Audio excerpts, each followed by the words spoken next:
our true identity, to bring back the gold to the Golden State.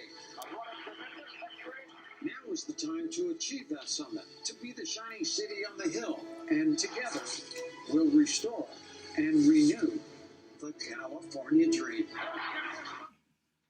So just how will Caitlyn restore that California dream, and can she actually beat the state's very powerful Democratic machine? One note, by the way, moments ago, Caitlyn wrapped up a private event with supporters. They decided to stick around. Welcome all of you. Good to see you. Thank you for being here. And Caitlyn Jenner now joins us. Wait a second. After that opening? Yeah. I'm out of here. That's the campaign? Yeah. I'm moving on. Yeah, that was the scariest thing I've ever heard. Yeah. Well, it's all true. It is true. It absolutely is true. First of all, I got a gift.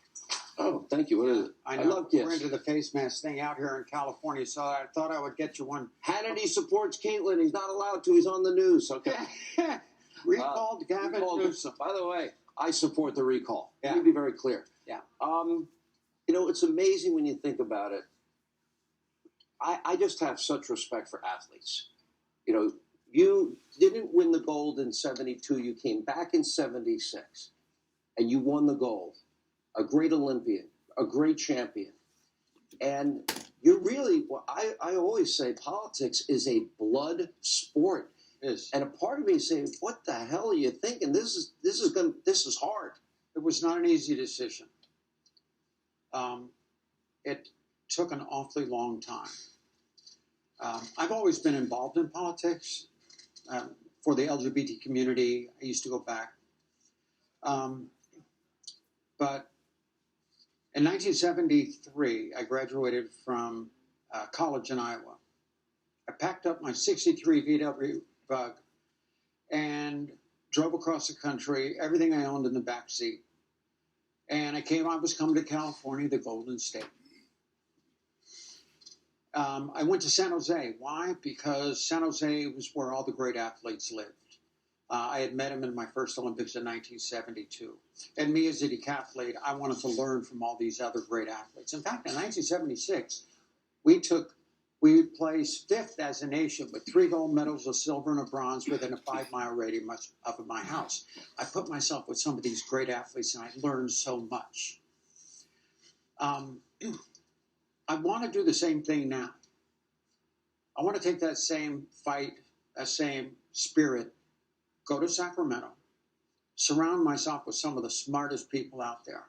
I am an outsider. I understand that. Smartest people out there, because now I'm on a race for solutions.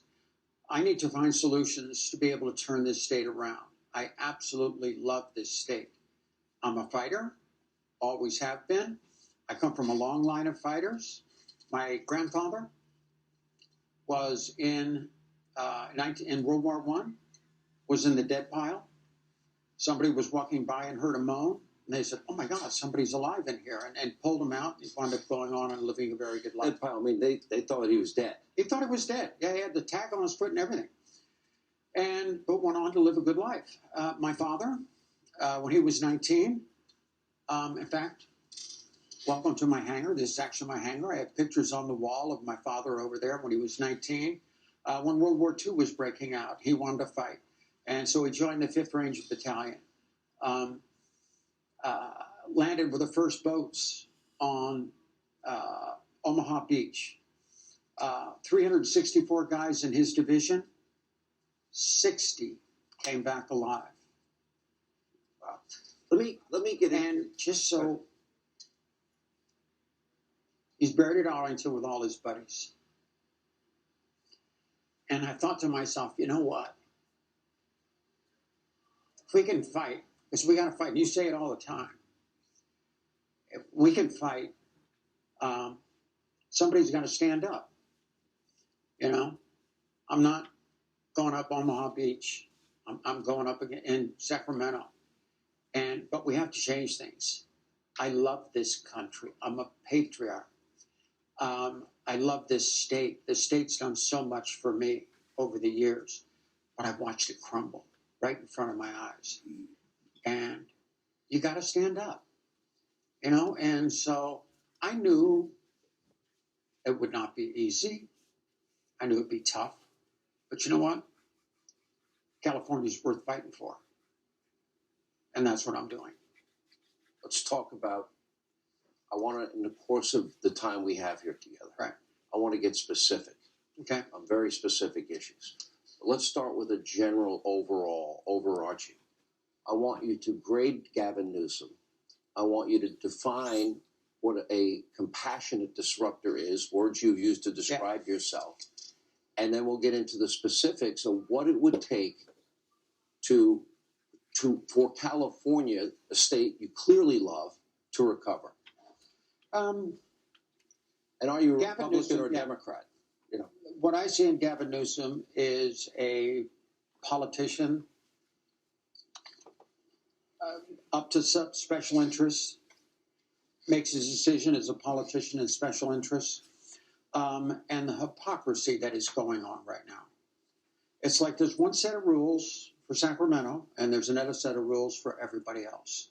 I mean, you've seen the video of him at the French Laundry, okay? I can't go down to my restaurant, and all the employees in that restaurant down there are not working, okay? And he's up there dining. We see Nancy Pelosi. I can't go to my hair salon. All the salons in my town are closed. Nobody can go in there. Nobody's working. People are losing money. But she can sneak in. And it's the hypocrisy of what's going on. Yes, it is a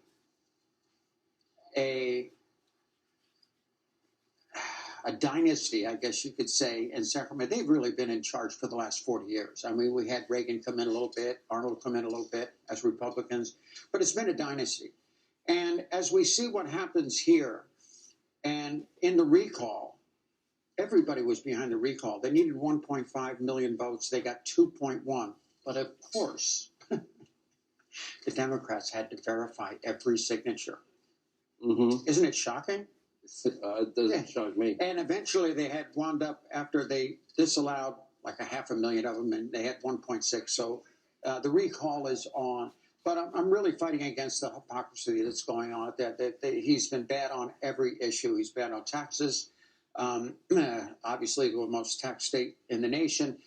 He's been horrible for business. Obviously, companies are leaving left and right. 18,000 companies have left California. My friends are leaving California. Actually, my hangar, the guy across right over from me, he was packing up his hangar. I said, "Where are you going?" And he says, "I'm moving to Sedona, Arizona. I can't take it here anymore. I can't walk down the streets and see the homeless. I don't want to leave." Okay, either I stay and fight, or I get out of here. Let's describe, you can answer the specifics